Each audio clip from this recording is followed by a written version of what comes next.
Possessiveness, చాలామంది దీన్ని అనుమానం అనుకుంటారు, కానీ కాదు. రెండిటికి చాలా డిఫరెన్స్ ఉంది.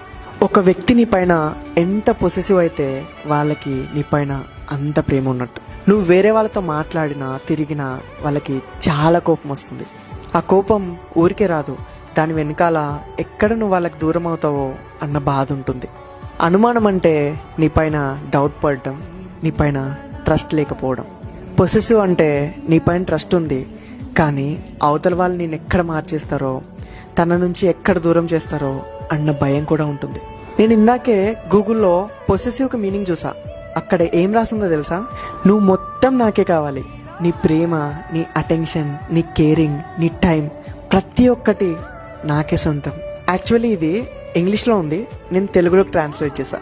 కొంతమందికి ఇది అర్థం కాక నువ్వు నా పైన డౌట్ పడుతున్నావు అంటే నా క్యారెక్టర్ని బ్యాడ్ అంటున్నావా, నన్ను బ్యాడ్ చేస్తున్నావా అని అనుకుంటారు.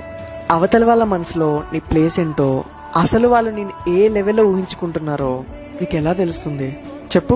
ప్లీజ్ లవ్ని, దాని వెనకాల ఉన్న పొసెసివ్నెస్ని తప్పుగా అనుకోవద్దు. ఇంకా నువ్వు హ్యాపీగా ఫీల్ అవ్వాలి ఒకరి నీ గురించి పొసెసివ్ ఫీల్ అవుతున్నారంటే.